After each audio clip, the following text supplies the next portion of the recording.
Going on, you guys? Face Rainbow here. As you can see, it's a wet, rainy, soggy, mucky day. I'm only here for a little bit. I'm not doing no riding or nothing, but I figured we'd do an update on my bike here. See, she'll start up. Accidentally ended my clip. I should pull that in the player so I don't want my engine getting full of water. There, that'd be a lot better. Do an update on this thing.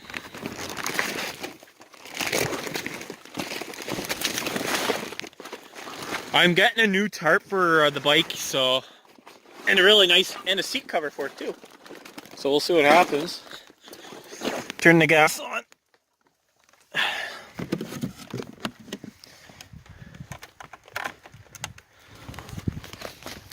Here.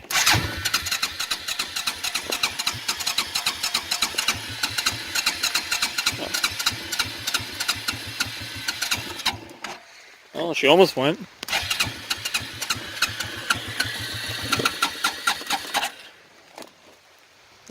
I guess we need choke.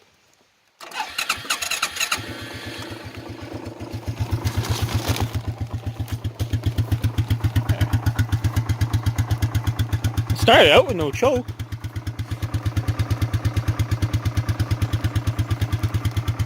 It's like very mild and mucky, warm type of feeling today, but it is that slight chill. Oh, not bad. I'm just letting it run, letting the battery charge up, stuff like that, you know. Better close that. I don't want my teeth getting freaking soaking wet and my straps and stuff. But there is going to be an upgrade. Some upgrades happening to this bike. As you can see, the rims are starting to look very rusty crusty. I am going to be painting the rims. But I'm going to be sanding the rims, and all four tires, I'm going to be sanding the rims.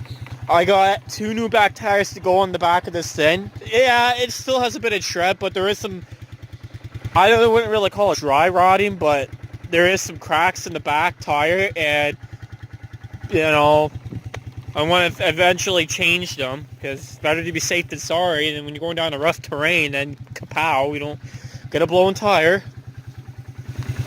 Also, the foot pegs here, they're also going to be sanded and painted. We'll try to get the rust off them, but we'll clean them up as much as we can, and that's also going to be getting painted. The rocks are getting painted. The only trouble... Drew, I have a question for you.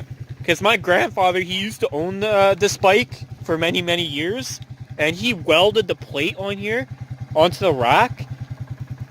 And then he had like a bolt here holding the back side of it. Now my question to you is, Drew, how do I paint this front rack without getting paint on the winch? Now, do I just cover it and then paint it, or what do I do? Because the only little bit of trouble we might have with painting the front rack is we would have to disconnect the wire off the battery to be able, well, I don't know, because we would have to disconnect the winch system. We would have to connect the switch, or disconnect, we would have to disconnect the switch and disconnect the wires to the battery terminal. And then we somehow, I think there was a bolt there, and a couple here somewhere.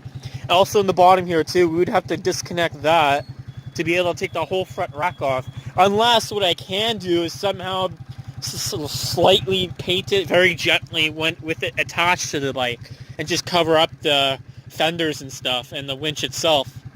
Maybe I could do it that way, but it makes the job more harder. That's the only trouble. Now, what I can do is the back rack, I could do no problem. Oh, she got a bit of smoke action here, boys. She has been sitting for...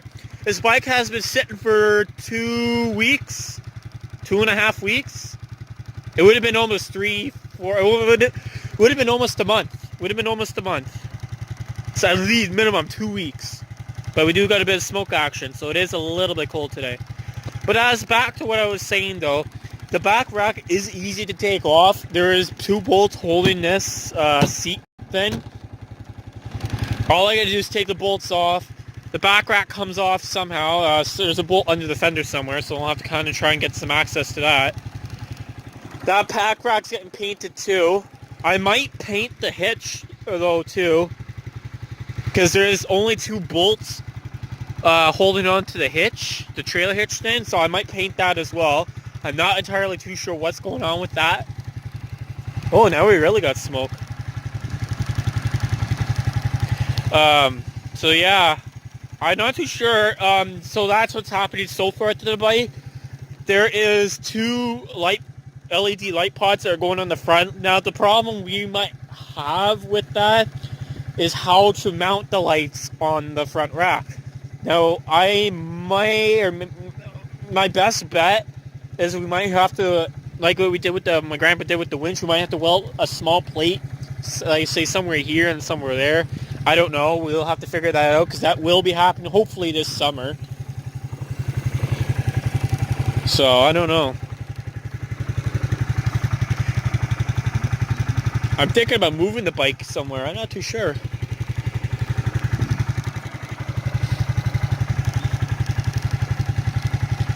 Other than that, I can't really think of anything else. Another thing too, though, is my steering is a bit off. So it does need a wheel alignment done in the front. My dad's already fixed, actually, in the winter time, back when it had that neutral light sticking on issue, and then eventually it would never come on, so I was unable to start it. The issue was my wire was shorted out and it was chewed up a little bit. So other than that, that was the part of the starting issue. That was the electrical problem, so my dad has fixed that. My dad also has tightened the gear shifter, so I guess it got loose or something. The shifter got loose. He's fixed the electric fan. I don't know if you can hear that over the freaking motor, but it's fixed. Hasn't worked for like almost 3-4 years when he finally fixed it.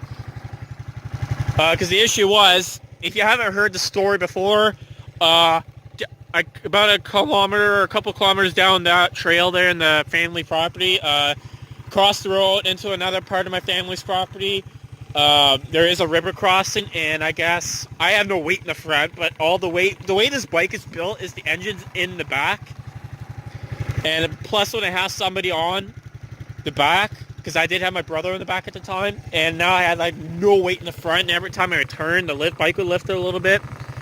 So what happened was I was going no problem, fine, A-okay, no problem. And I guess what happened was I got into a little bit of a current, and the front end of the bike started dragging me into the black hole, and I was like, oh, hell with it. So I made my own path and gunned it, and the bike completely sunk. Front end locked up. I had no brakes, or my front brakes. I had front brakes at the time, but now the front brakes are no good no more. She completely rusted out, and it's been sitting since, and water all in there, and water in my air breather, completely soaked, frozen. I had to thaw it out. Bike ran no problem after that, but there was an awful lot of water in the oil though, so we had to drain the oil, change it. Actually, you know what? The air filter that's in this bike is the factory air filter when they first built this bike. Now, I do have an air filter that's also got to go in this bike too, as well.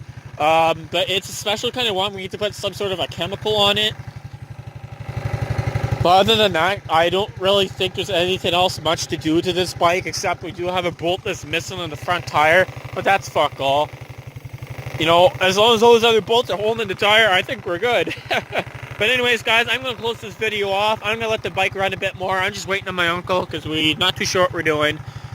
I figured I'd do a little bit of update on the bike. But other than that, guys, I think we're going to close this video off. So I hope you guys enjoyed the video. Like and subscribe, comment. Drew, I hope you have a good answer for my question. Other than that, I do post some random videos. I do just old videos. I figured I'd post for Drew and everybody else. If you guys want to see it, there's the parts Yamaha VMAX. Now, I'm not too sure what kind of VMAX this is. It's about the same one as the one over there. I don't know if it's the same type of motor or whatnot in it. I think this is a what you call it? This I think this is a 500. I'm not too sure, but I know the 94 Yamaha VMAX over there is a 600. I'm not too sure what size this is, but the hood on that VMAX is the hood that came from this sled, and I'm pretty sure that's the old hood from that sled. I don't know entirely what the whole moral of the story is on this, but I hopefully get this sled going in the winter time, or see what my uncle could do to it. But other than that, guys, we're going to close the video off. Hope you enjoyed, and we'll see you guys on the next one. Take care now. Oh, and one more question for you, Drew. How come my bike does this? This is the way it's made. So I turn the choke on, right? And then press the gas. How come my bike idles like that? Is it the way it's made or what? I have the fourth in on full choke. I press the throttle and the RPM stays up for whatever reason, because my dad's bike is a 91 and it's never done that. I don't know, maybe it's just the way it's made, maybe it's old school, I don't know. I figured I'd ask you that, maybe you can answer that for me.